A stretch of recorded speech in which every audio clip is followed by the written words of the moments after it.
leading up to the Nobel Peace Prize at City Hall. This week we've had prominent journalists from Ukraine, Russia and Belarus participating in this masterclass, and you'll get to meet some of them shortly. 1 year ago we saw Dmitry Muratov accept the Peace Prize here in Oslo.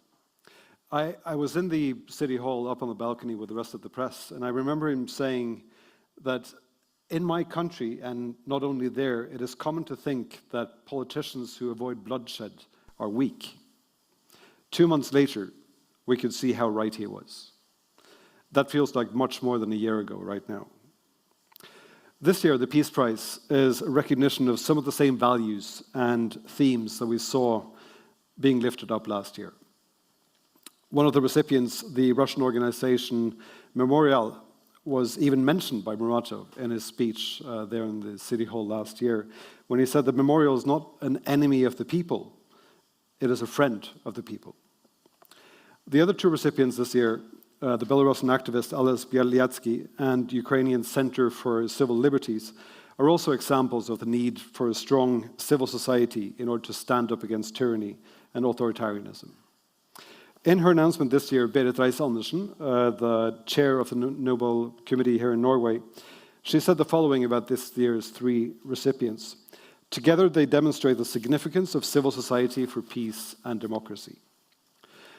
Now, where do we as journalists fit into all of this? We too are in many ways part of civil society. Civil society refers to a group of organizations and individuals that are independent of the government and other institutions of power, and are engaged in promoting the interests and values of the broader community. Journalists, by providing information and fostering public debate, play a key role in civil society by helping to hold governments and other institutions of power to account. In conflicts like the one that we've seen this past year in Ukraine, these values are more important than ever.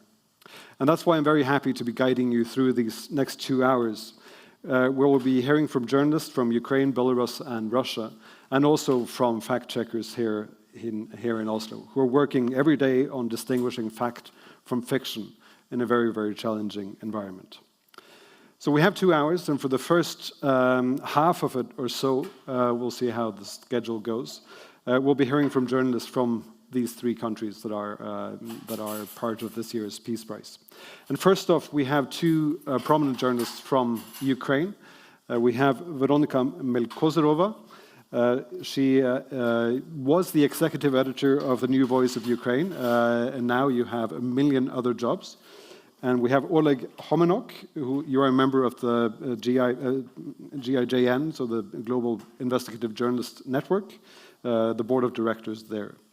So the two of you, you'll be coming up at the same time, and please, let's give them all a warm hand.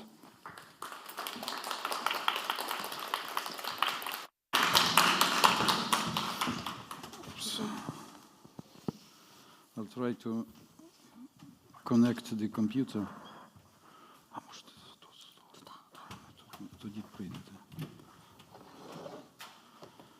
Yeah, it might take some time to make it working, but hopefully. Just a moment. Takes some time. But well, it will be. Yeah, my name is Oleg, and I work. Yeah, just.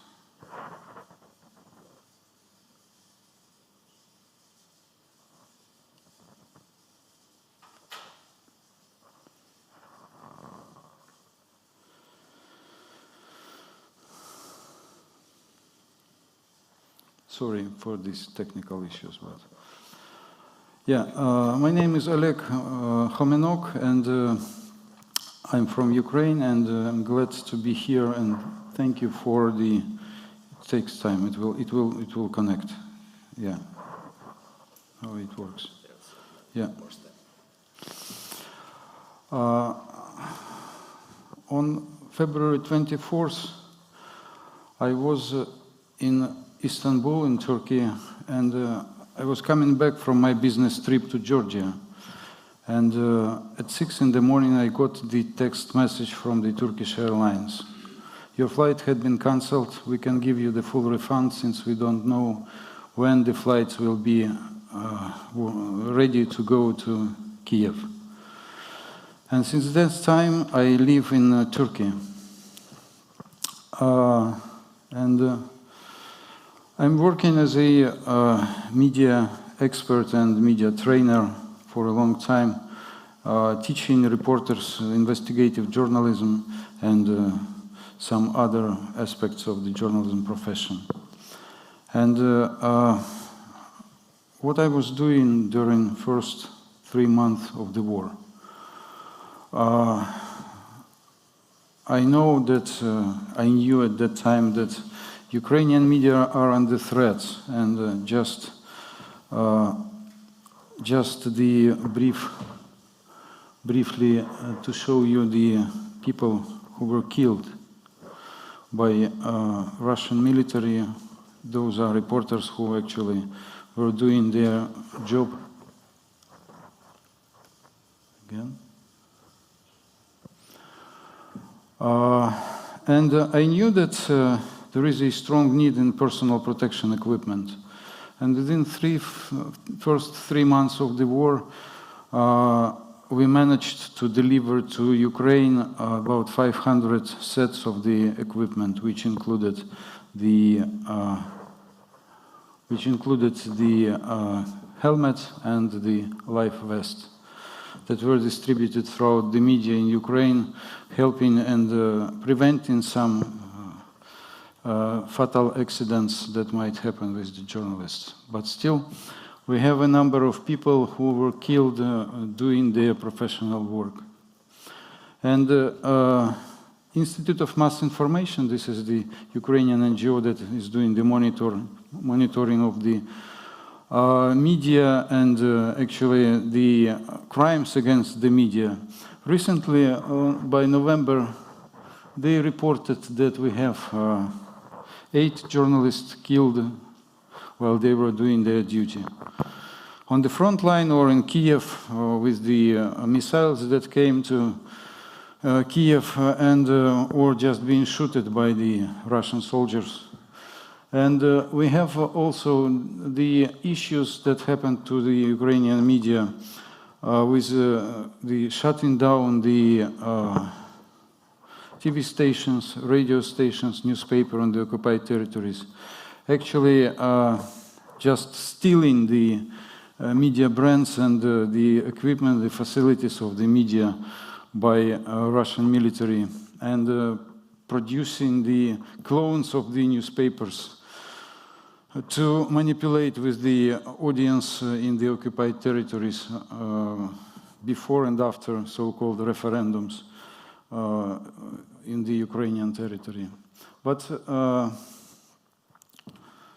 I think that there are 2 issues that I want to, probably that we might want to discuss during this day. And those issues are first the safety and security and the solidarity of the journalists from the Western world with the Ukrainians. And the second is the what is actually going on with Ukrainian media now during the war. Since we have some problems that we might address for the after-war solutions, and that's the issue of the access to public information during the war or availability of the sources and availability to reach the sources in the army by the Ukrainian reporters to cover what's going on, not to be actually dependent on the press offices of the Ministry of Defense. And but I think that Ukrainian media managed during the war to create a strong system of informing society about what's going on in the front line and in Ukraine. And they developed a good solutions dedicated to the limits that the reporters in Ukraine can't go beyond, not to inform the enemies about what's going on and not to give them an opportunity to strike in the strike directly basing on the information that was distributed by the media. Well, I'll stop here and pass the floor to Veronica. Yeah. Thank you so much. I was one of... Stop. We have to have another. Okay, I will... No. I'll do this. Just a moment. Sorry, technical issues again.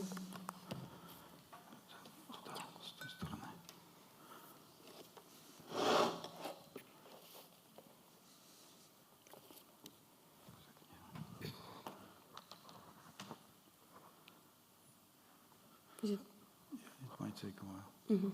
Okay, so I was one of the journalists who stayed in Kyiv, even during the siege. My name is Veronica Melkozarova. I stayed mostly because of this. This is the new Voice of Ukraine. It's the English language media version of the NVUA, which is the largest Ukrainian media website.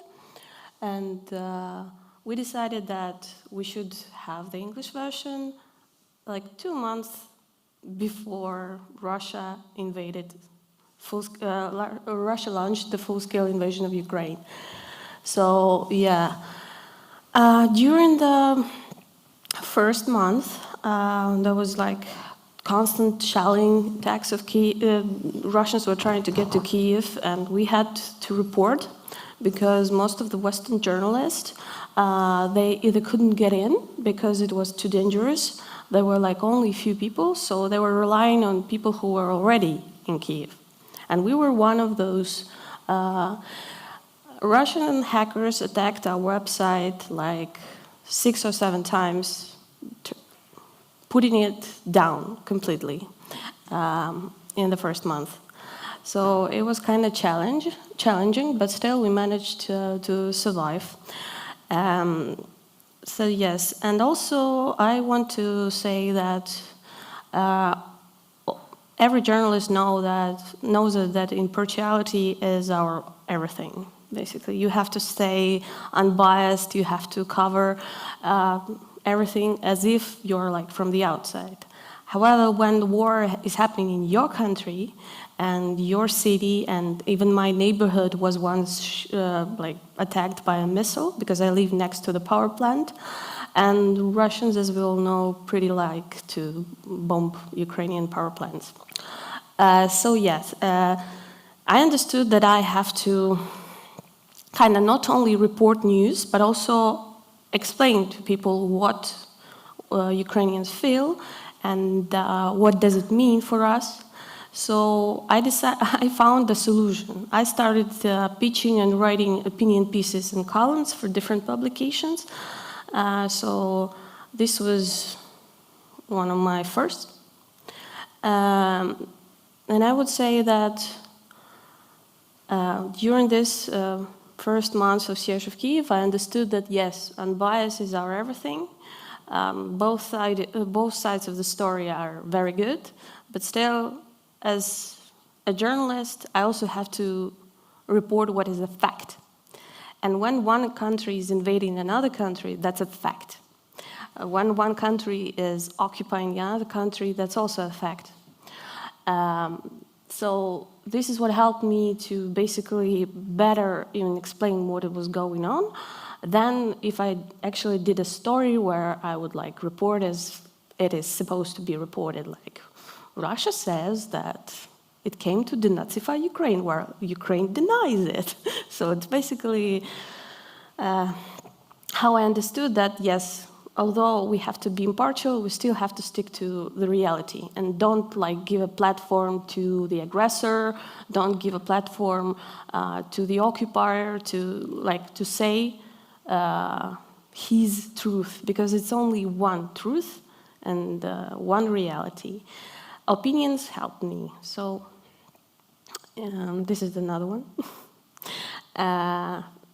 The war for identity that Russia already lost, because Vladimir Putin tried to crush Ukraine. Instead, he made our cultural identity finally strong. So this is actually what I'm doing. And also I covered the United Nations for 3 months before I came here. And met I hope that you know him, a very interesting Ukrainian diplomat, Sergei Kislitsa, who's been giving a very hard life to Vasil Nebenza and other Russians in the UN. It was a very interesting encounter. So yeah, this is all. I want to say that although many people say that Ukrainians might have lost their credibility, Ukrainian journalists, because it's their war, they are biased, they are very involved. I would say it's wrong.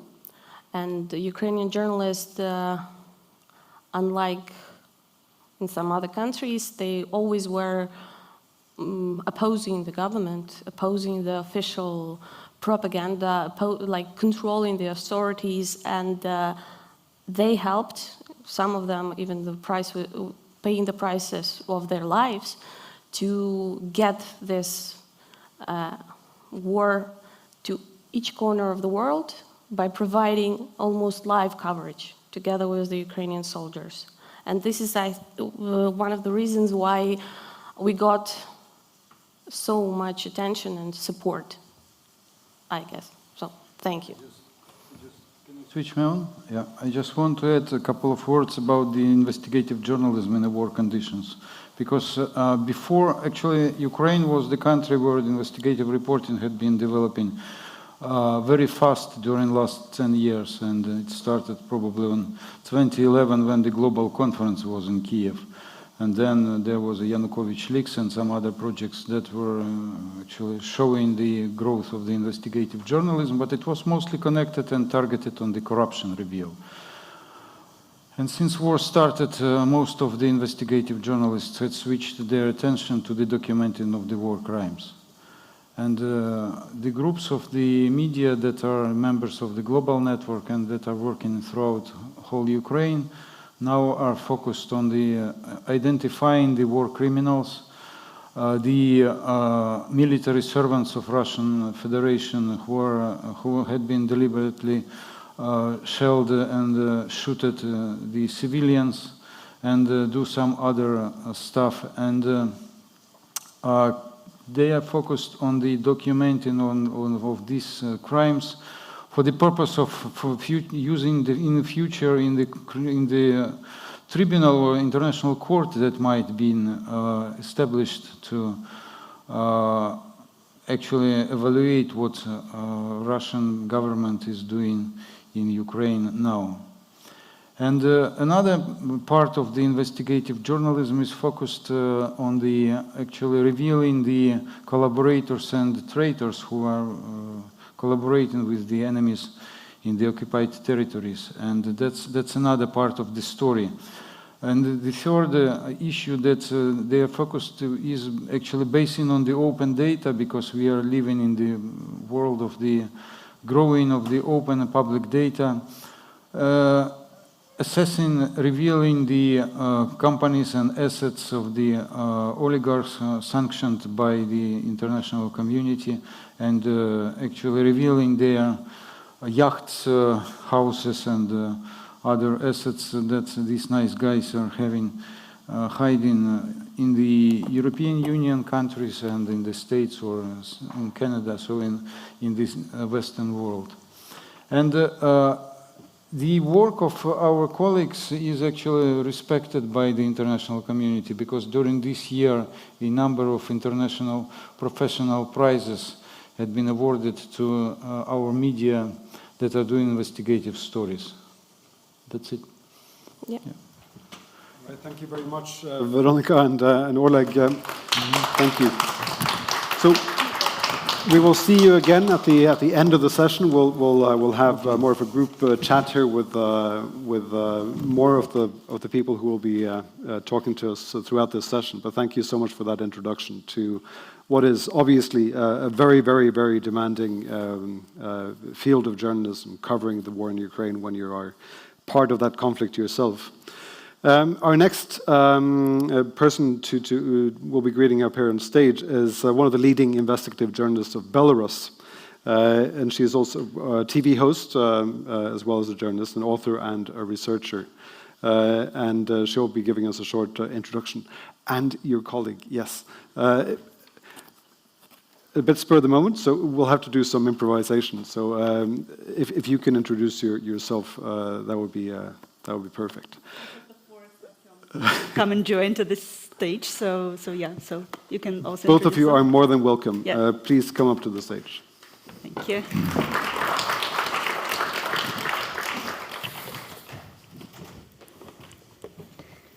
Would you like to start and introduce yourself as well? Yes, my name is Artem Kharbatsevich. I'm deputy editor-in-chief of Nasha Niva newspaper. Nasha Niva newspaper is a elder Belarusian newspaper. We are leading media and the biggest media working in Belarusian language in the whole world.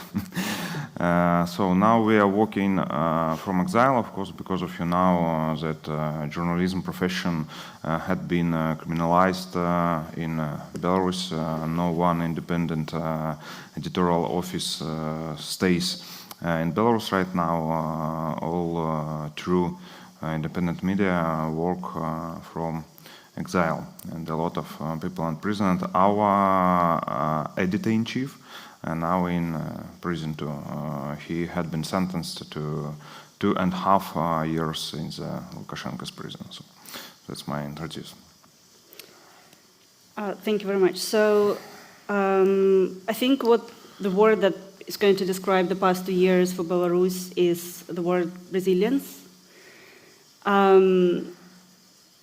I have a friend, her name is Snezhana Inanets, and 2 months ago she was arrested. She stayed in Minsk. She worked for this, one of the largest outlets called Onliner.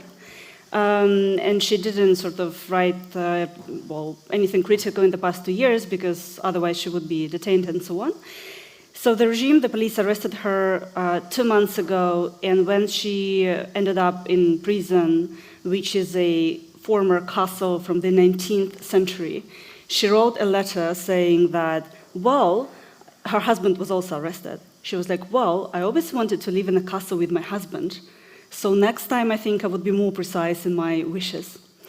And while we speak here, there are many other journalists who are on trial. One of them is Gennady Mazheiko. He's on trial for writing this critical article about one of the, it's a long story, but he was arrested in Moscow. He tried to flee Belarus, and he went to Moscow. He was arrested by the FSB and sent back to Minsk. So you see, this is just kind of happening right now. We have currently more than 30 journalists who are jailed.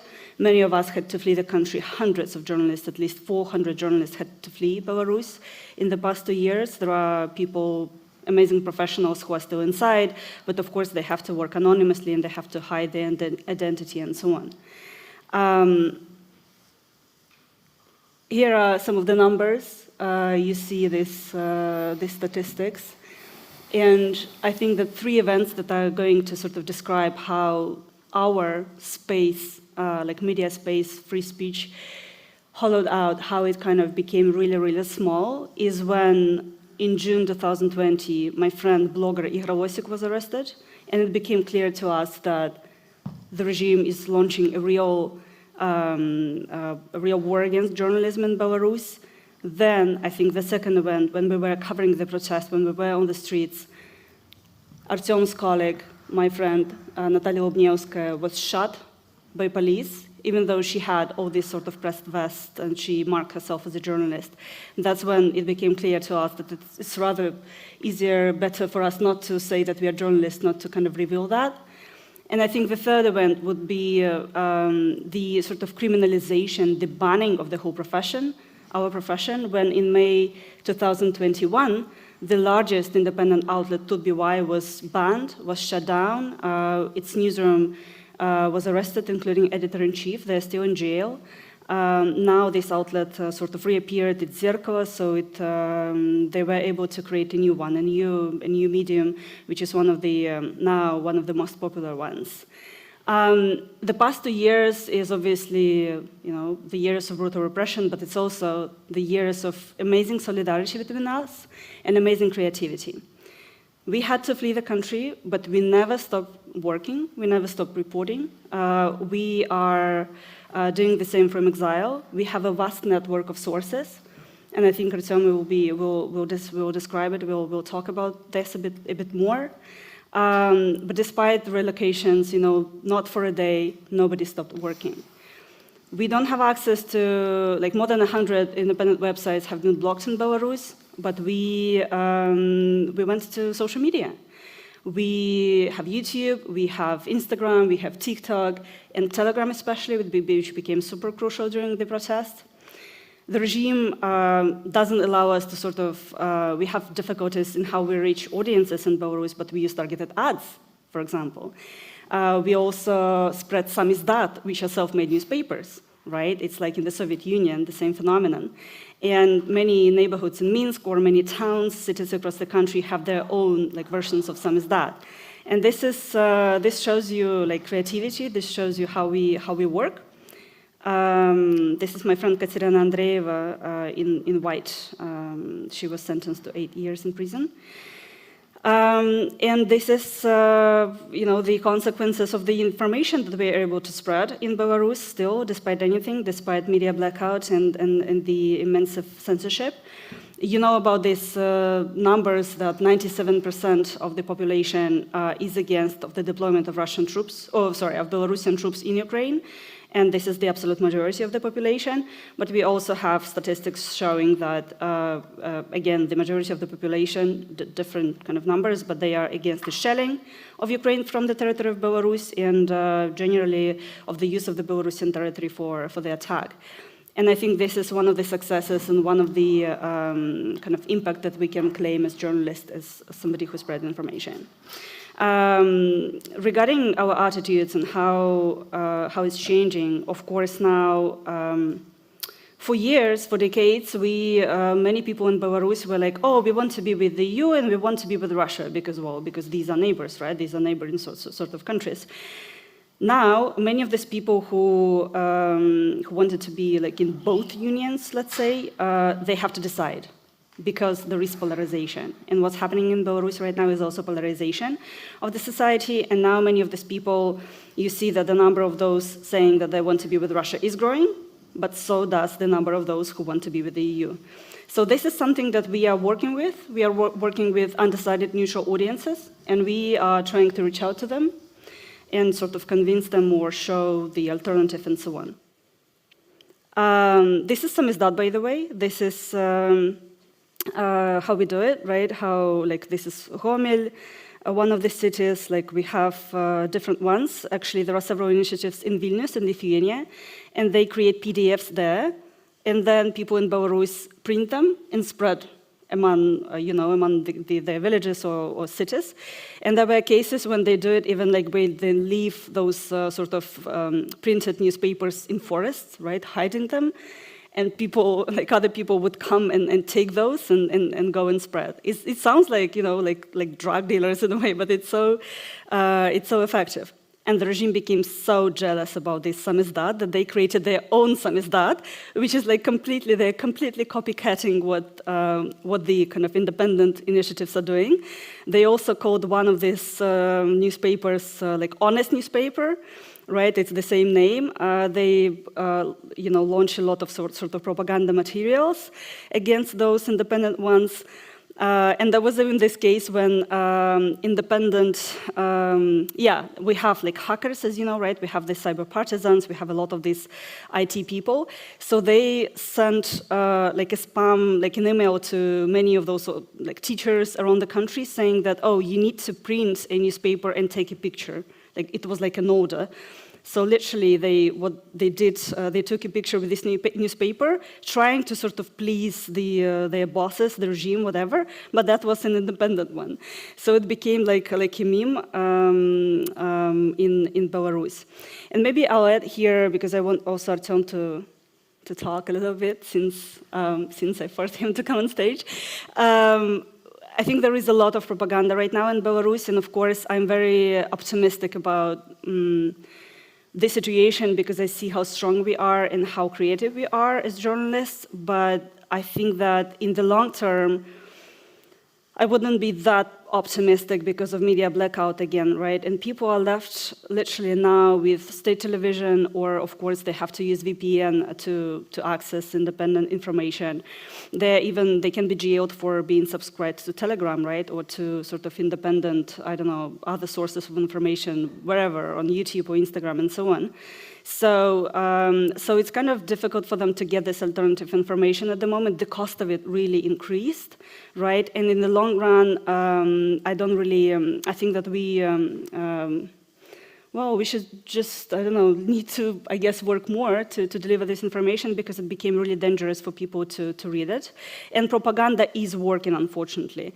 Now, Belarusian, pro-regime propaganda is copycatting, mirroring the Russian propaganda, and they're showing the same what people in Russia watch, right, and see. And for now, the majority of the population would not believe television, right? But that might not be the case, I don't know, in 2 or 3 years if we did not win. But we also see a lot of positive trends, like we see a lot of citizen journalists, people inside the country who send us information. That's like what we have to rely on. We have several projects that collect information about missile launches, right, that happened especially in the first months of the war. Missiles were launched from Belarus in direction of Russia. And since January, at least 30,000 people sent this information to only one initiative, Belaruski Hayun. So you can see, and those people can be jailed, and there were cases when people were sent to prison for sending information. So you see how people are still trying to help and are still sharing information with us, journalists. And maybe, Artem, you could speak a little bit about sources and how you also work and how you get this information from inside. Yes, Anna has described the place when we are right now, and we are really acting in difficult and complicated circumstances. She said that she did not say, so even a little track or little sign in a person's device that he read independent media leads to administrative or even criminal investigation. We as media had been recognized as extremist organization, and all independent medias recognized as extremists. It means that if a person sends us information, and if he is caught by police or regime, it automatically leads to a criminal case, and right now it's really heroic act to continue work with media. There is one more threat with liquidation of independent media. Russian propaganda, aggressive propaganda, tries to supersede that media impact that we had. And working from exile, we have to keep that level of interest to be interesting for people, to not let the regime propaganda and Russian propaganda завоевать, gain, conquer minds of Belarusians. I think that hundreds and maybe even thousands people have been jailed because they had relationships with independent journalists. Also, we have problems that best of us, they are leaving from profession because of mental problems after being jailed, or because of understanding absence of prospects in that profession, because you know, when you walk from exile, so there is no space to grow up. So you will be on your position until regime is gone, or until you change your mind. That's why all existing media relies on their top journalists who made network before leaving Belarus. Of course, we have to conspirate. We have to conspirate our relationships. For example, I'm signed in notebooks of my sources, not like Artyom journalist, but like Maxim engineer, or seller of codes, I don't know, from market. So, we delete chats just after transferring mines or messages.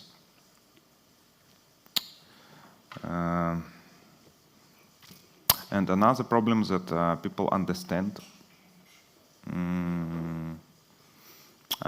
that a lot of people had been jailed, and people just fear to interact with medias. But so finally, I believe that journalism is a game in which we don't play alone. So we play together with our readers, with our sources, and it is still important. It is still important for people in Belarus to read really important overriding things, to know what's happening around them. So I believe in best future for us. All right, that is very optimistic. Thank you very, very much, Hanna Lyubakova and Artyom Harbasevich, for that introduction. Thank you.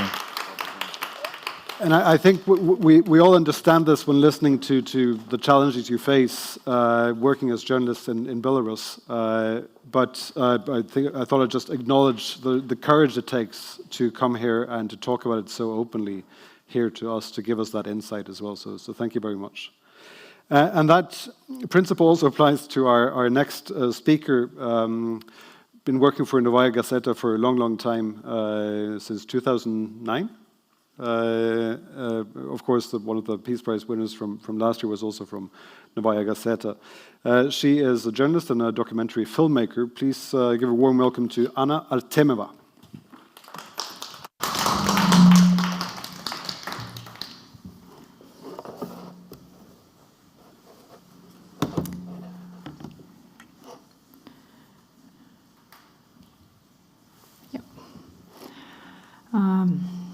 Hi, everybody. My name is Anna Artemyeva. I worked for Novaya Gazeta, and my chief editor, Dmitry Muratov, was here last year.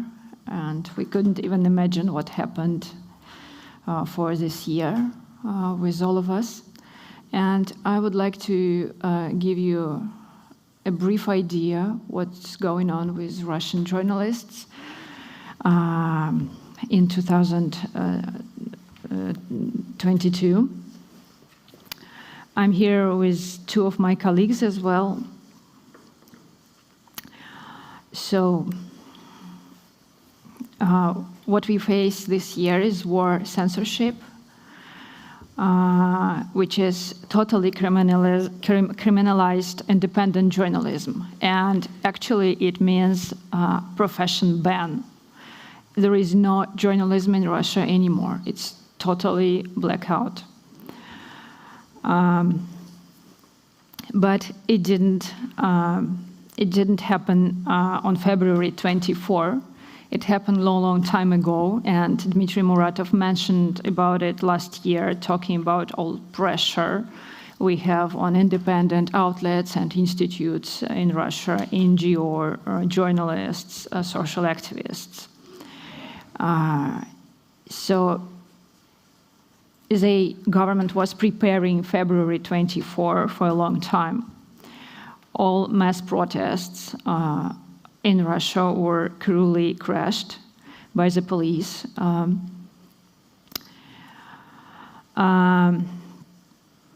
So it was no demonstration by the February of this year. That was no demonstration on the street. Even if you go in individual picket with a small piece of paper, you go to jail, you go arrested. Activists were proceeded, and a lot of LGBT activists, ecological activists, human rights watchers, people from all independent fields who were trying to make Russian lives better, to be independent, to create social civil society, and to create some alternatives.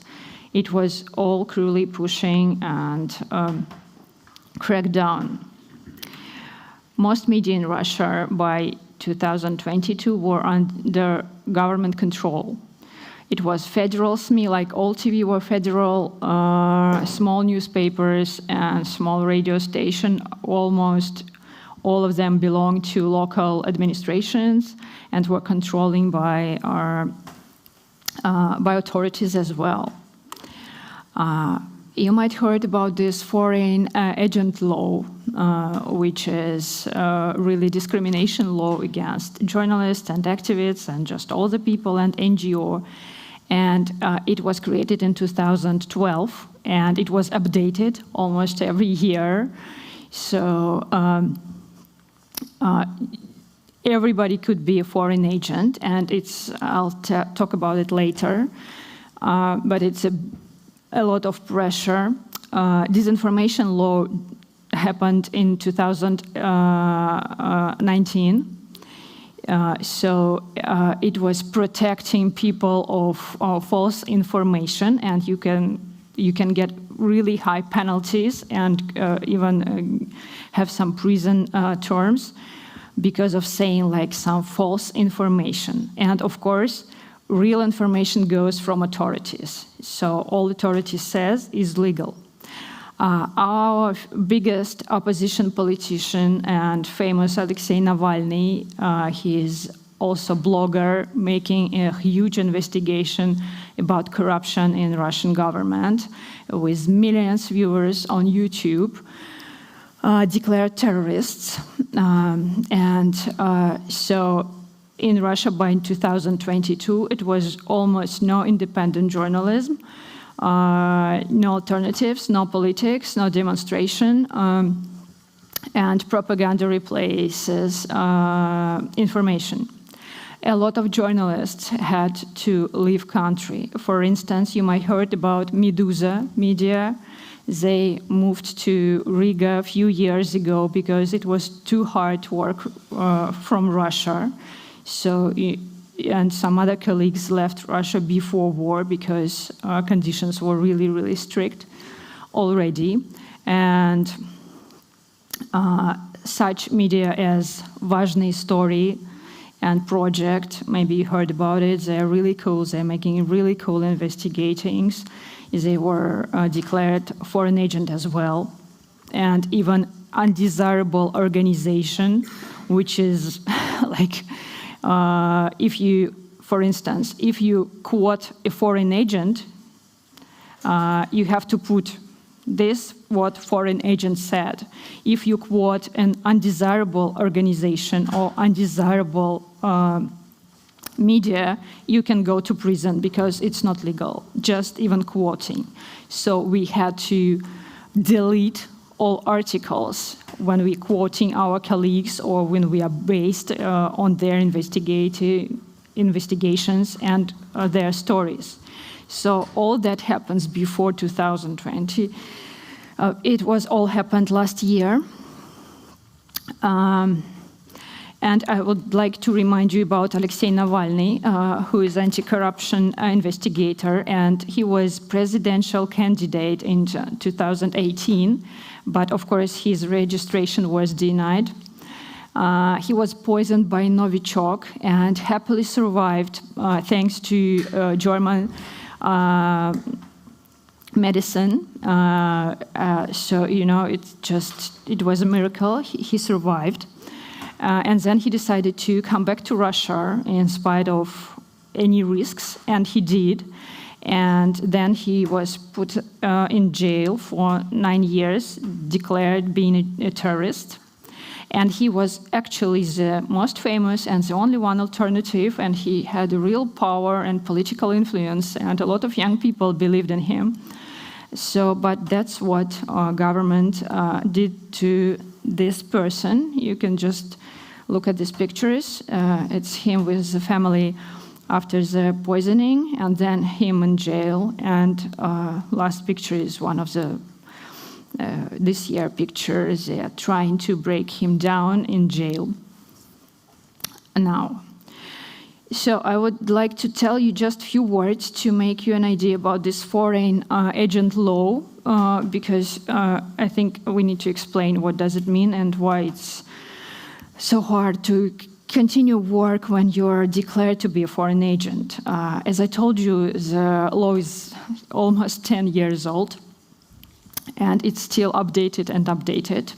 So the main thing, if Russian government declares you are a foreign agent, and Meduza media is foreign agent, Dozhd is foreign agent, Alexei Venediktov, the head of Echo Moskvy radio station and journalist, now he works at YouTube, is a foreign agent.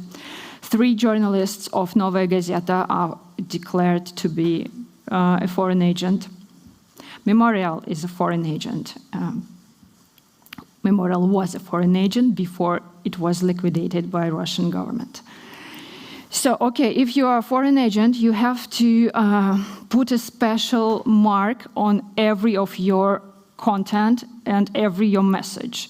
Doesn't matter if it's a public story or it's your social media post or it's photograph of your cats. You need to put these words. Now they change them a little bit. 21 word, and in Russia we call it yebala. So it has to be everywhere. And if you miss it somewhere, you pay penalty. If you miss it twice, you make more penalty. If you missed it 3 times, you can be arrested and go to prison. You have to make a report on all of your finance, all your incomes and your expenses every 3 months. And it's a lot of job because, you know, all your expenses has to be equal to your incomes. And you go to the government and you need all these checks and all these things. So, you know, every 3 months you do it, you spend a lot of time instead of your work, you're doing all these reports. If media is foreign agent, journalists losing experts, because not many experts want to talk to foreign agent, and lose advertisement, because actually foreign agent means enemy of nation. And in Russia, with our memory of Stalin's repression, we know this word really good, враг народа, enemy of nation. So it's really discriminated thing, and really it's a stigma actually for the society. Now they upgraded the law, so they started to put all your private information on public, like all your address, telephone numbers, your passports. So now it's open, and it's now not allowed to provide your content among children, among people under 18 years old. So that's a lot, actually, small things, but it's really hard to work when you have all this shit. And what happened with Memorial? Memorial was, which is this year laureate of Nobel Peace Prize. What happened with Memorial? Memorial was the biggest NGO in Russia with 30 years of history. They were founded in the beginning of 90s. When KGB archives were opened, and they did a great job. They made a 3 million names base of people repressed by Stalin's and who came through Gulag, and they put all these names together from KGB archives, and they digitalized it. And that wasn't government job. Actually, it was a government job, but it was NGO doing this job. And this is really important things they did for Russia and for culture history. And Memorial is not just a historical organization, they always also human rights organization. And they did a lot to support refugees, to investigate government crimes at Chechnya, at Donbass, and all these things. So Memorial was liquidated by Russian state because of breaking this foreign agent law. Because technically and formally, the prosecutor accusation was that you didn't mark correctly some of your books and some of your old-time posts. And of course, when you have so many posts and hundreds of contests, sometimes you just miss something. And the law doesn't tell you exactly what else you have to mark. Like, do you have mark yourself, or do you have mark your business cards? So it's always, there is a place when they can just blame you. But before being liquidated, Memorial paid 3 million rubles. It's, if I'm not mistaken, it's around 40,000 euros penalties. Fines to government because of they found something that is not marked, and they made Memorial pay, and Memorial crowdfund and asking people to support, and they found this money because Memorial had a lot of respect, and people were trying to protect them and to save them, but it didn't work. So finally they went to court because they rapidly were breaking this foreign agent law. That's why being a foreign agent in Russia, it can cause by the liquidation, and that's why I'm so detailed trying to tell you how it works, how this legalization work. And next one, I want to show you. I want to show you a small episode from documentary that was published at Novaya Gazeta of Europe. Colleagues and we together, we made a big story of what happened in 2022 with journalists, NGO, and how war started. And I would like to share you it's actually open, and there is English subtitles, and Novaya Gazeta of Europe YouTube channel. But I would like to show you just one piece. There is last court on Memorial case when Memorial was liquidated as organization, but not, of course, as people. And then war started, and you will see now just few pieces of Russian propaganda, what Russian federal TV is doing, and what they're saying, and what are their attitude and how it looks like. Maybe not of you had a chance to see it, and so let's just watch. Очевидно, что мемориал, спекулируя на теме политических репрессий XX века, создает лживый образ СССР как террористического государства. Почему сейчас мы, потомки победителей, вынуждены наблюдать безнаказанность реабилитации изменников Родины и нацистских пособий?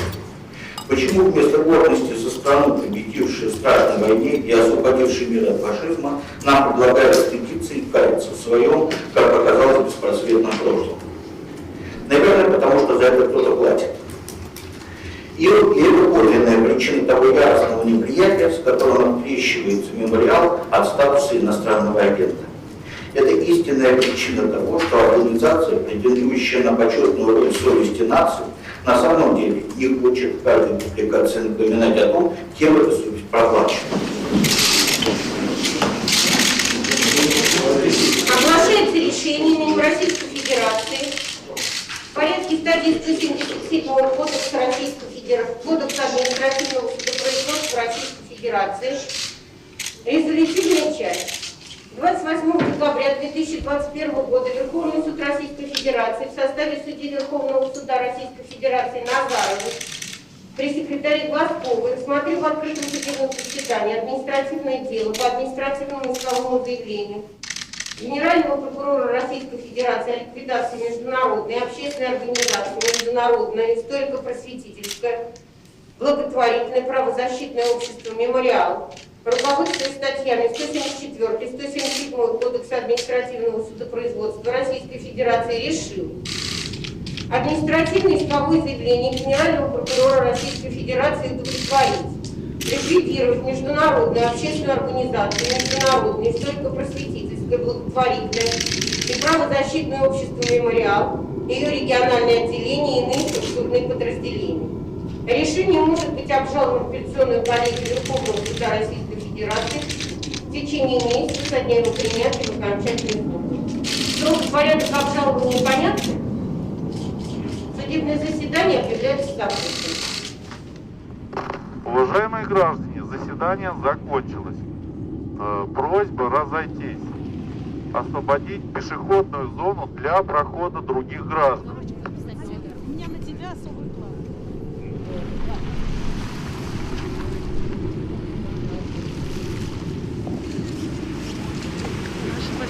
Проходите, пожалуйста. Уважаемые граждане, заседание окончено. Просьба разойтись.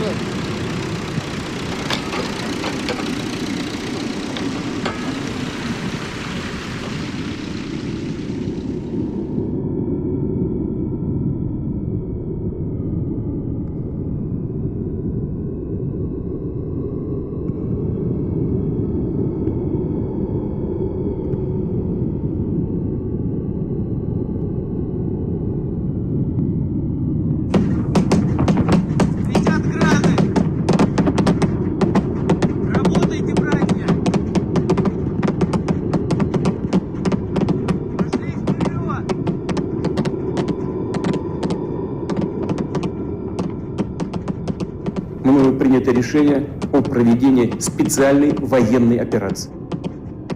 Мы будем стремиться к демилитаризации и денацификации Украины. Принятые решения будут выполнены, поставленные цели достигнуты, безопасность нашей Родины надежно гарантирована.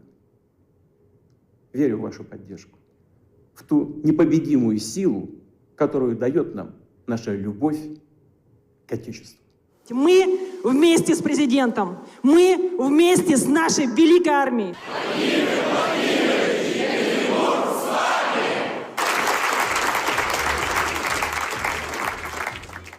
Мы страна и народ, которые дорожим и охраняем мир и боремся со злом.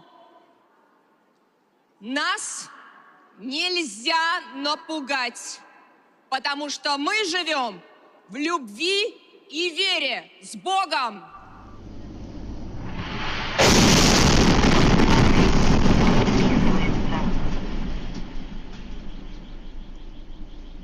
Громадяни, відбій повітряної тривоги. Усім вернутись до місць роботи або проживання. И здесь, вы знаете, мне приходят в голову слова из Священного Писания. Нет больше любви, как если бы кто-то отдал душу свою за друзей своих.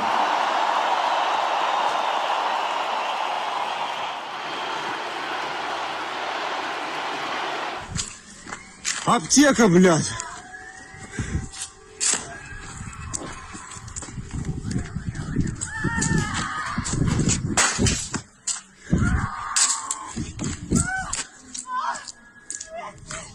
А спецоперация, это как понимать? Это когда цели ведут к миру. Мы не атакуем жилых домов, мы не бьем по мирным гражданам, мы не уничтожаем социальную инфраструктуру, детские сады, школы, водоканалы, подстанции. Мы принуждаем к миру. Посмотри, что произошло! Блядь! Посмотри, оторванное мясо! Пошли, Борис, сюда быстрее к Софии! Папа! Ебать! Ты тут? Пап, подожди, терпи! Терпи! Нет! Нет, блядь! Нет! Терпи, пап! Ёб твою мать, папочка мой! Не умирай, пожалуйста! Я тебя прошу! Вот так ни по ком не стреляют, ребята. Только что жилой дом просто прилетело. Вот вам. Что происходит? Что мне показывают по новостям? Россияне.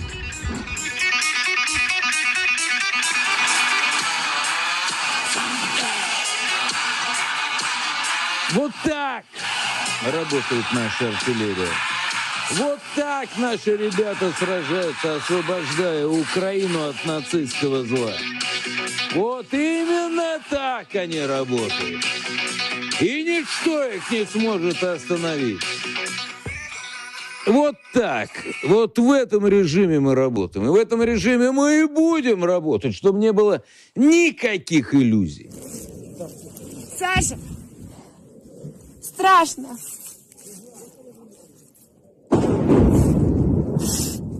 Что такое война, блядь? Что такое фашисты? Господи, боже, мамочка, Анечка, мамочка, мамочка, Анечка, боженька, боженька, мамочка, Анечка, спасите, мамочка, Анечка, боженька, спасите, мамочка, боженька, Анечка, спасите.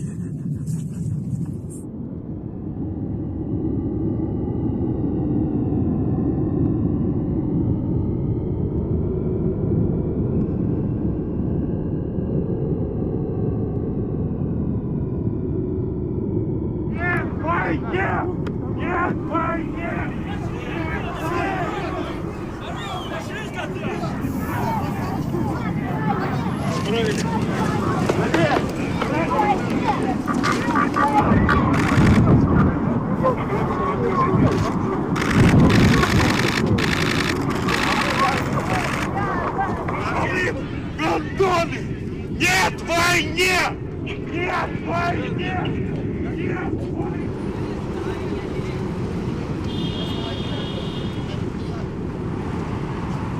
Помогите, люди! Чего мы могу делать?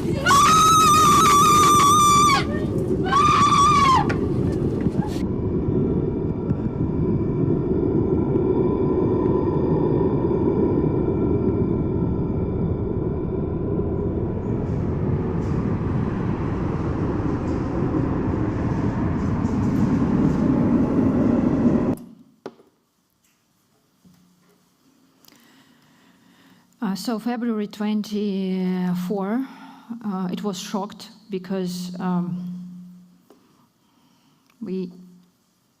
think not many people in Russia believe that Putin is really gonna do it. And it was absolutely shocked and stress, and of course a lot of protests. Because half of Russians have friends and relatives in Ukraine. We were really closed, and it's not just somewhere, it just happened to us, and with our names. It was a really deep shock that it still is going on. So anyway, of course, journalists started to cover everything. the invasion. And my colleague and very close friend, Elena Kostyuchenko, special correspondent of Novaya Gazeta, went to Ukraine to cover the combats, and she wrote a few big reportage stories about Nikolaev, Kherson. But government, and everything happened really rushly and rapidly, and we weren't ready, and nobody understand what's going on. And first week, I remember all the talks were like, okay, maybe maximum a week, and then somehow it stops, or nobody were prepared for such a long-term war. But government react quickly because information spread, everything was open, and already on March 4, they declared a new fake news and discreditation law. And according to this law, no information except Russian government and Russian Defense Ministry is allowed. So what you see here, all these videos from people bombing of their houses, in Russian, it's not legally to show because it's not information of Ministry of Defense, military ministry. And this is crazy, but it is. And punishment is a different kind of punishments, starting with penalty, but punishment is up to 15 years of prison. And this law tells you cannot use word war. It's not legal. You can only say special military operation, and it's written.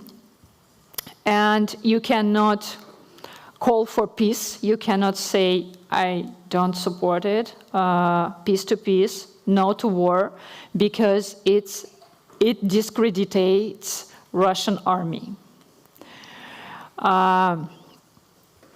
You cannot spread any information about Russian army or Russian forces and all other institutes of government and everything they did in territory of Ukraine. It's not legally as well.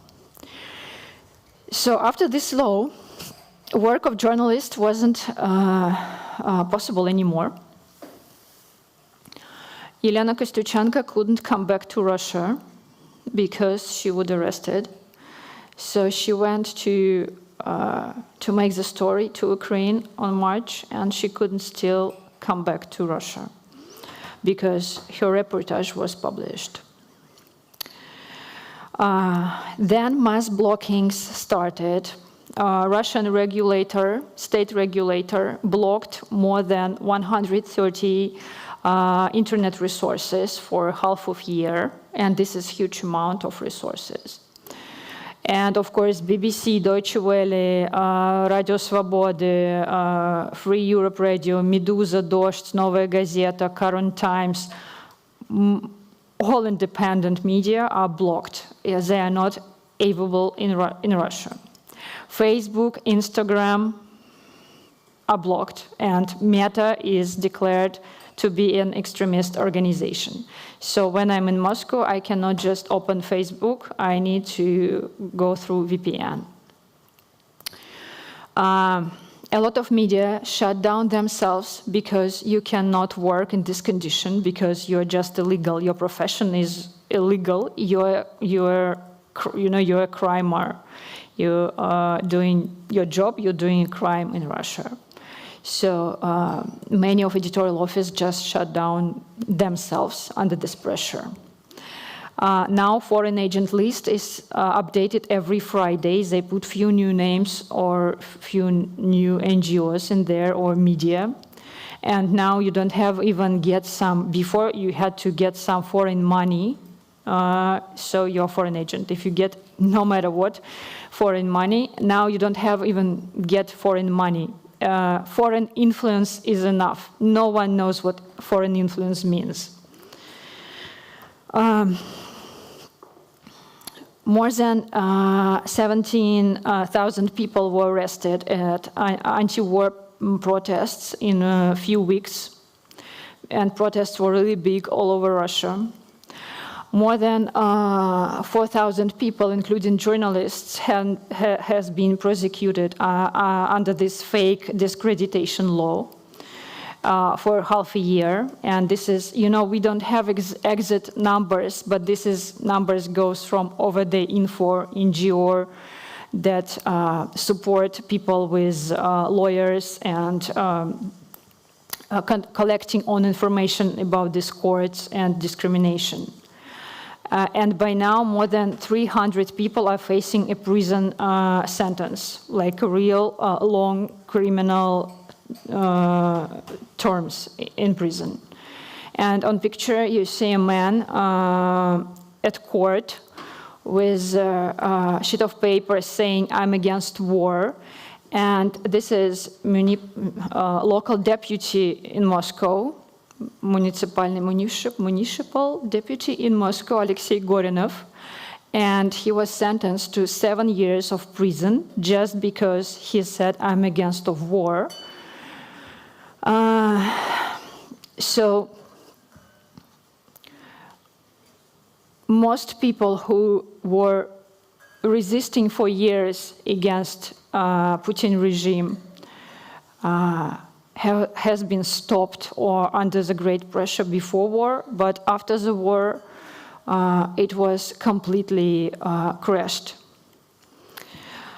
And of course, propaganda and all federal channels and Russia Today, RT media got a lot of budget to create this propaganda, and you saw some examples which are absolutely terrible. And Russian propaganda points are, and they still keep going, saying that war is just a limited special military operation, and conflict is caused by a Russia hating West, and America is pushing us to have a conflict with Ukraine.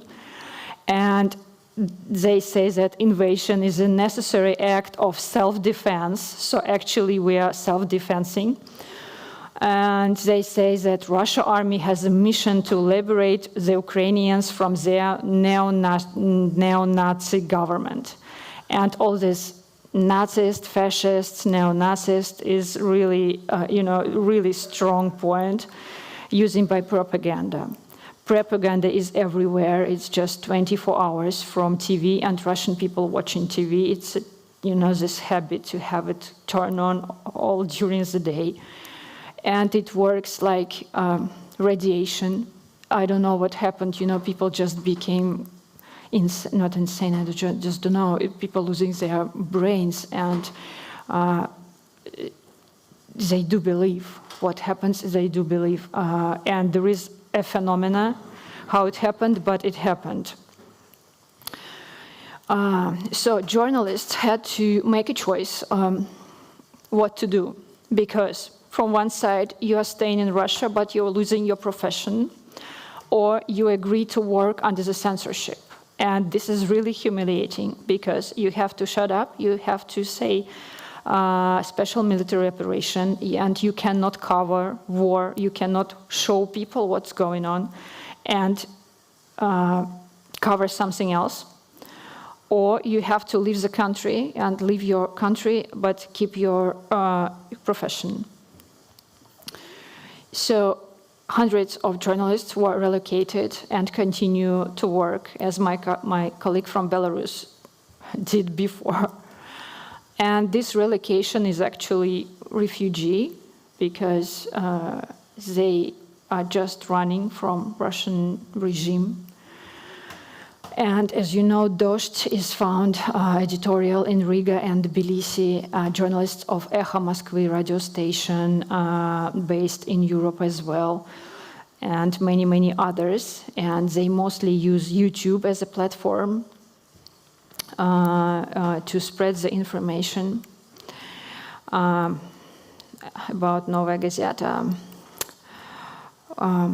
We had to make a choice as well. I'll tell you maybe later. I'll show you a really, really small episode how journalists live in country this year. And it was, as I told you, really in a rush, and it just suddenly happened. And you know, we were never experienced such thing, and we weren't trained, and we don't know what to do and what price you are ready to pay or not, because you are leaving country and it's almost for a long time you cannot come back, and you leaving your relatives, your families, your homes, and etc. And you need to continue to work as well. So I just want to show you how it looks like.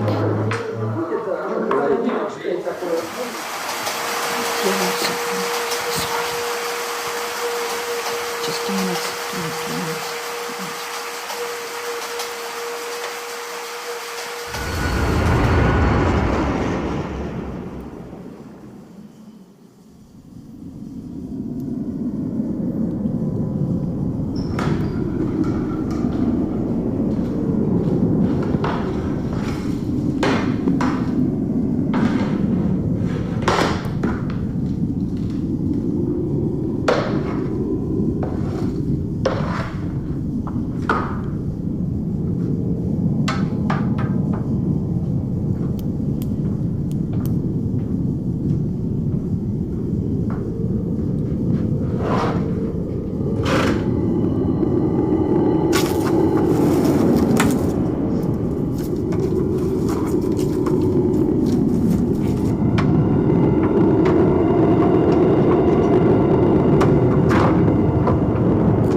Тинькофф, да?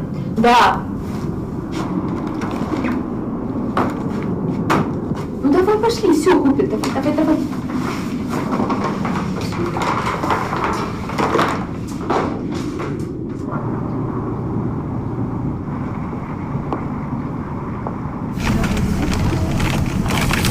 Остановимся на какой заправке, потом в туалет. Мы остановимся на какой-нибудь заправке. Там постелили. Я думаю, лучше это 2 разных. Все нормально. Все. Жесткий диск, в котором будут зашифрованные файлы.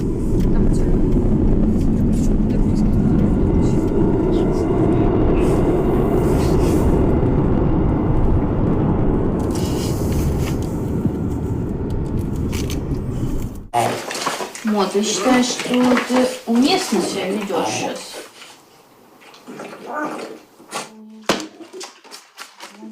Слава считает, что мне тут точно сейчас опасно находиться.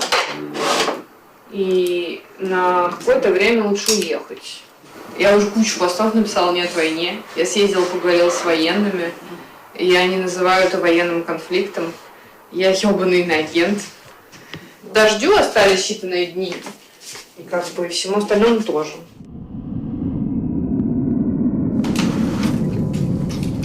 Приедешь на машине. Едем с тобой.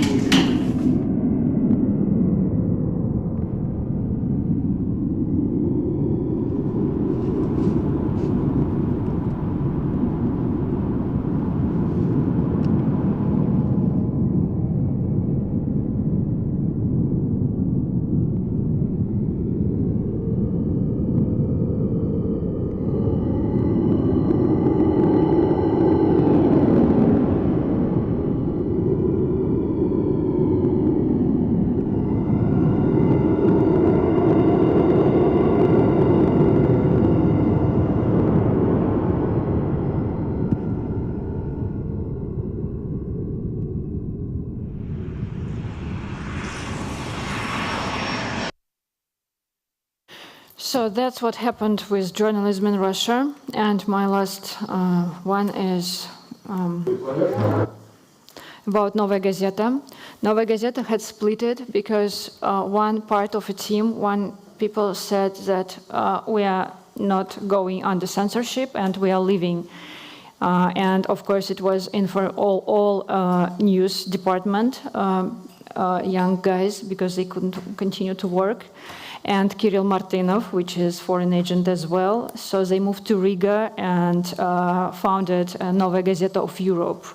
And they work in Riga. And Dmitry Muratov and other colleagues decided to stay in Russia and work under censorship and take all these humiliating things, like we have to delete our stories, we have to be like really editing everything to follow the law. But we decided that we need to be inside country and fixing everything that's going on and trying to do what we can do to tell people information. And so we are still staying in Moscow as soon as possible. Novaya Gazeta is blocking. Novaya Gazeta media license is liquidated, and we have the last appeal court in a few weeks. And I think, of course, it will be completely liquidated. And as our colleagues from Belarus, we are looking for new formats and new platforms, which are most like social media, Telegram channel, YouTube, which is not blocked yet in Russia. And also we have these messages and mails to our readers. And amazing thing is that our subscribers and our audience, they didn't cancel their donations. Novaya Gazeta almost doesn't work. We have just like very short stories, not in such a, not so many as before, but they're still paying because they understand and they just support. It's really supportive. And as Dmitry Muratov said, that we have 2 editorial offices, but 1 DNA. And of course, we are cooperating and support each other with our colleagues in Riga and trying to keep all the connections. So that's how it goes. I'm not absolutely optimistic about anything. Everything is going to be long and really bad in Russia. But we keep going, working. And this is the last picture I want to show you. This is our artist of Novaya Gazeta, did Pyotr Sorokhanov for the cover. That's what we are trying to do. Thank you so much. I'm really sorry to taking so much of your time, but that's it. Thank you. Thank you very much, Anna. Anna Artemyeva. And it's so powerful to see how both propaganda works and also how you could document the freedom of the press literally being shut down the way you did there. So thank you so much. We are running a bit behind schedule, but we promise you we have more interesting things coming up. First up, we have my colleague from Aftenposten, Jan Gunnar Fyrli, represents a team working in the room next door, here at the, sorry, you moved from there? Okay. To a small hall. To the small hall. In the same house. Working with one of the most important parts of covering this conflict is to verify facts and to differentiate between fact and fiction. And Jan Gunnar, you will guide us through some of the work you're doing. So Jan Gunnar Fyrli. Yeah. My name is Jan Gunnar. I am employed by Aftenposten, the leading newspaper in Norway. And I was borrowed out from Aftenposten to Faktisk Verifiserbar in April. A lot of editors found out that there was a demand that somebody did check the content, the videos and images from the war was just like spewing out from the war. This is the first war that has been in the world that has been fought really hard in social media. There are drone videos, there are videos from all kinds of weapon systems, handheld videos. Our task is to find out what is true, can we trust it, who made it, where is it from, what is the context, why did they make it, yeah. The video behind us is from Mariupol this spring.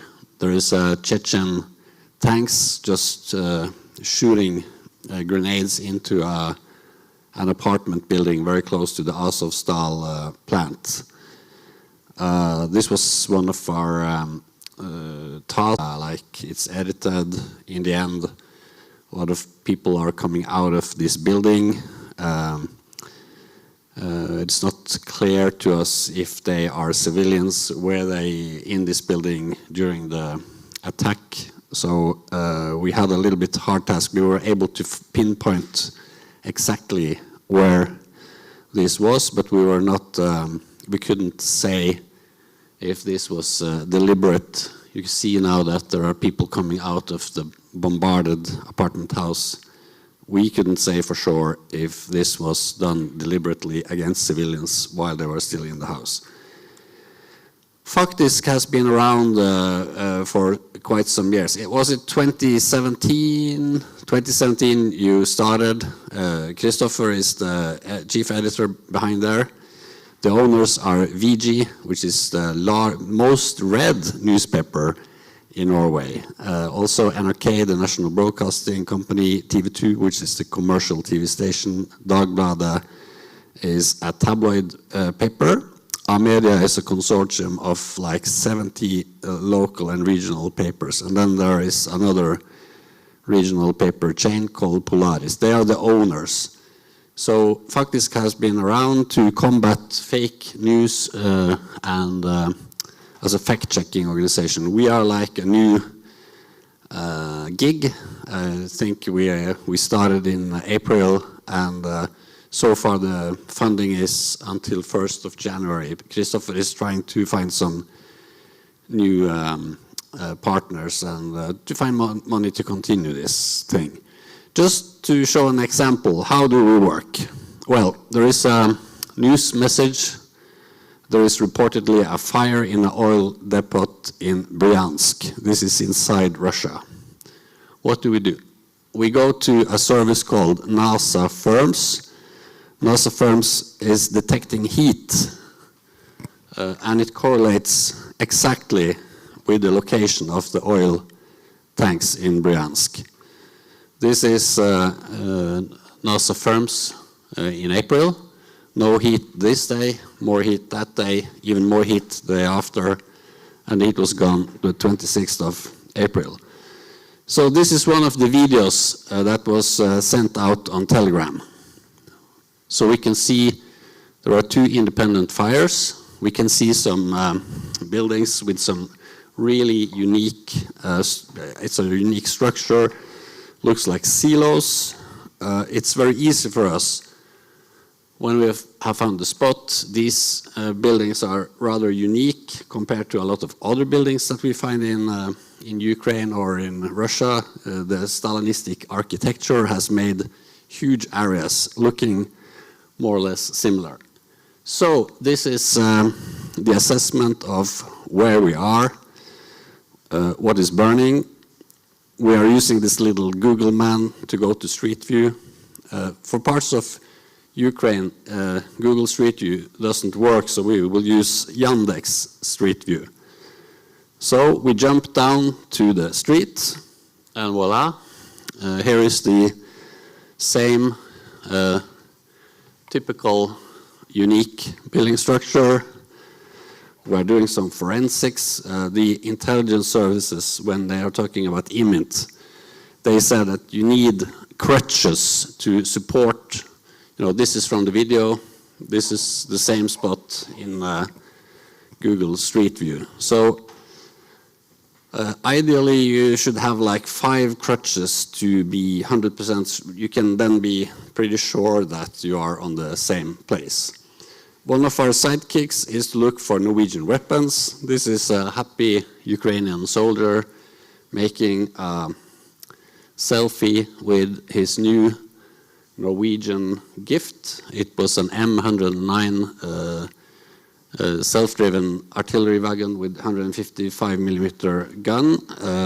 These patterns here are quite unique for the Norwegian version of the wagon. We've also seen clever use of an anti-tank weapon, M72, which was mounted vertically on a homemade drone.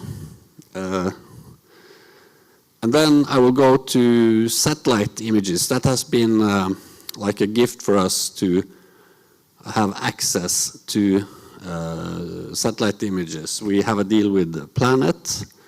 This is the first picture I found from my kitchen in Oslo a couple of hours after we got the deal. I found these 11 strategic bombers, Tu-95 and Tu-160 on the Olenia base. This is only 180 kilometers in as the crow flies from the Norwegian border. So this was a warning from Putin that, well, these are my capabilities. I will just show you some examples of the power of satellite images. This is, you know, from the sky through the satellite images, you can see the fingerprints of war. And unfortunately, this is how a lot of Ukraine looks these days. What we are looking for, especially, you know, we have an ambition to find the atrocities, the war crimes, the bad things that the Russian military is doing towards the civilian society, how they are ruining and killing Ukraine. So we are monitoring churchyards to see if they grow. We are trying to trace down mass graves. This is a project that BBC and the Center for Information Resilience did a couple of weeks ago. They have satellite images of burial grounds in Mariupol, and they were able to count the graves. So they were counting like 4,600 new graves since the war started. And this is the actual development of, you know, how burial sites in Mariupol has grown. Of course, the estimates of people killed in Mariupol is much higher than this. I think probably a lot of dead people are not in these burial grounds. In Bucha, satellite images was crucial, and also drone pictures were crucial to document that people had been lying killed and dead in the streets of Bucha during a certain time span. In some state medias in Moscow, they said, "Oh, these are just actors. They're lying there. They're paid actors to make fake atrocities." But that's not the truth.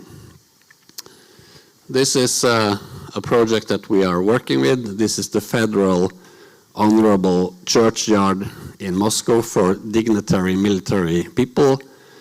If you are a hero of Russia or a cosmonaut, or even Vladimir Putin can be buried here. So we are tracking this site to see if it's growing. It has grown somewhat, but not significantly. But this is an ongoing project. The other day there was an attack, allegedly by drones, against the Engels Air Base in, it's 720 kilometers southeast of Moscow. So the first day, this was the only picture that we could get out of the place. It's an image with each pixel is 3 meters. So right now and here we couldn't see. We had to even put on a red filter to illuminate the details. We couldn't see any important changes or any crucial damages to the airport on that picture. The next day, we had a new picture, and if you go here, you will see a plane. There's, you know, when there's a fire on an airport or on on a plane, they will use foam to stop the fire. So this Tu-95 has a lot of foam beneath it. I think I can see a couple of fire trucks there. I see people. I see a dark impact hole. There was a huge explosion. We saw several surveillance videos from apartments in Engels, and even a guy was doing, he triangled himself to this spot based on the explosion, how fast the sound from the explosion traveled to the mic at the apartment. So he said he had plotted the explosion to happen plus minus 20 meters on that spot. So you can use scientific methods to rule out circumstances behind pictures. Then I will show I think there is one more picture here. Yep. Yeah, this is another picture from the same site. This is from Airbus. The former picture was from Planet. This is from Airbus. Somebody tweeted it, but it has really amazing details. So I think the technology will improve. The intelligence service, they have access to really, really crisp and clear, detailed pictures, and maybe we will have the same access after a while. This is just an example. We are now monitoring the strategic places in Russia to see if, what is happening in the north. When Russia and Putin is bleeding in Ukraine, the north, where Putin has his nuclear fist, this is a crisp picture from 7th of March this year. And it's a unique picture because it shows 7 strategic submarines with really, really heavy nuclear capacity. The submarines in the yellow triangles are Delta IV submarines. This is an Aquila attack submarine. And the red one is the new pride of Vladimir Putin. These are Borei submarines. And as you can see, this day in March was really cold. And thanks to the slush on the bay in Gadzievo, we can see the shadow of the submarines. This really helps us to establish what kind of type is it. These are 2 Boreas, and one of them is the newest. The first one is the first prototype, and the last one is Prince Vladimir Putin's new pride. There is a 1-hour documentary on the television station for TV Zvezda, where a reporter from TV Zvezda is following a mission with this submarine almost up to the North Pole. You should see it. There is a section where a Norwegian Orion plane comes and it throws a listening device next to the submarine, and some guys are running with some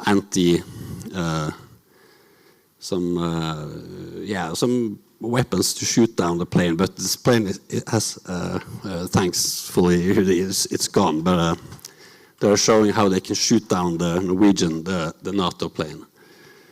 Well, this is what we are doing and what we have done the last couple of months. I could stand there and talk for hours, but I think this is okay from our side. Jan Gunnar Furli, thank you so much. Not only a good colleague, but also probably one of the people in Norway who knows most about Russian submarines. We have one more thing left on the program before we end, and it has to do with this notion of what is true and what isn't. We have Ruslan Denichenko, You are co-founder and executive director of stopfake.org, and you live in Kiev. So please take the stage. Thank you so much. Thank you so much for inviting me in. Before going to my short presentation, I would like to thank Norwegian citizens, Norwegian taxpayers, and the government for the support you provide to our country, military support, training support, and many, many other things you've done. Thank you so much. And now back to my short presentation. I'm one of the co-founders of the Stop Fake, the fact-checking project in Ukraine.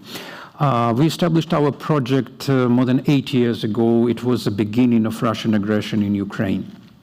And basically what we do for more than 8 years, we just watching Russian television, mostly Russian television. And when we see something suspicious, we're trying to check it, if it's true or not. If we can find enough evidence to prove it's not true, we debunk this story, we write our article.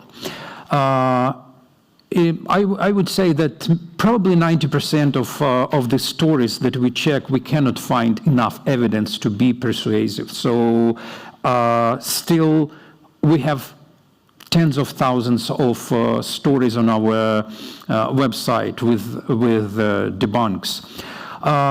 Of course, we have no illusions that you can fight disinformation, Russian disinformation, Kremlin disinformation, only with fact-checking. But still, we think we do very important things, and I will try to explain why.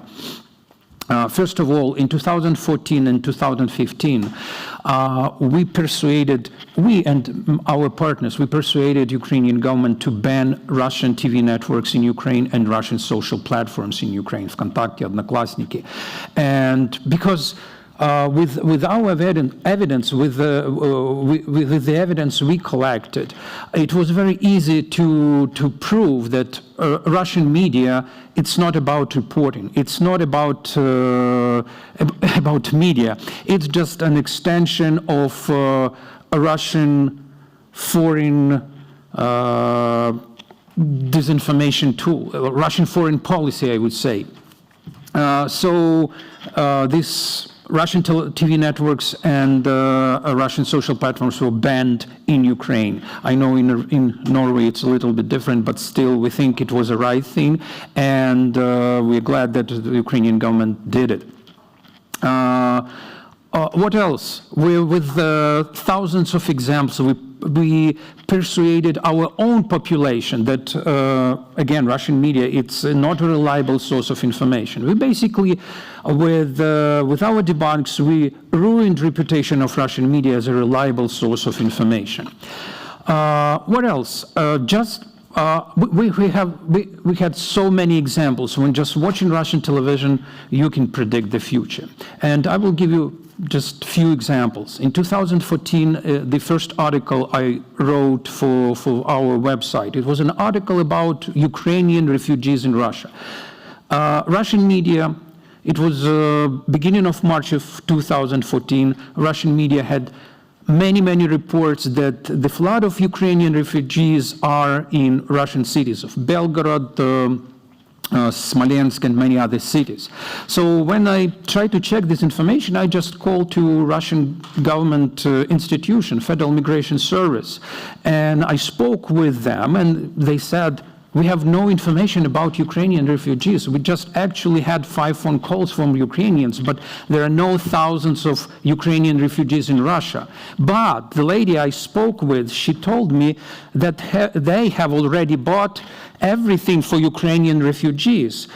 They bought tents, they bought beddings, they bought food, and so on and so on.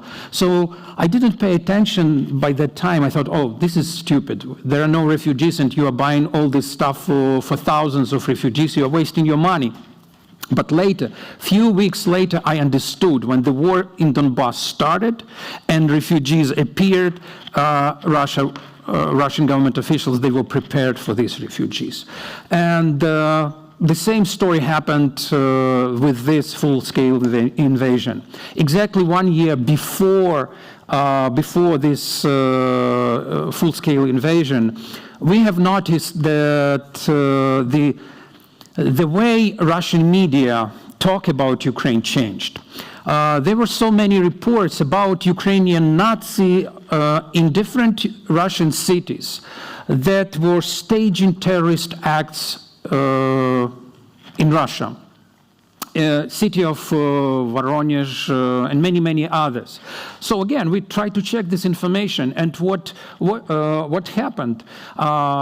We called to investigation committee, to investigator. I spoke with all the guys who were arrested, and it appeared that just a few days later they were released from the prison. It's unusual when you caught a terrorist who are staging terrorist act, and he is released just a few days later.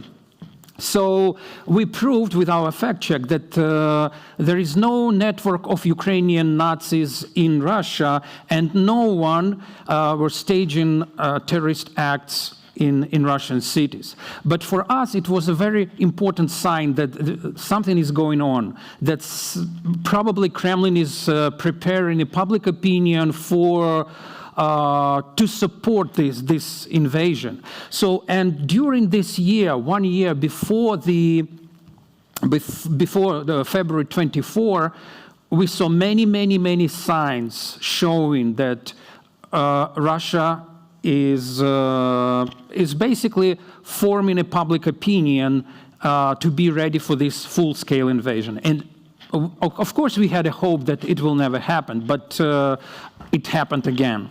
So again, it's one of the important things that help us to sometimes to predict the future, because I think that in many cases Russian television is a reflection of Putin's mind or people in Kremlin minds.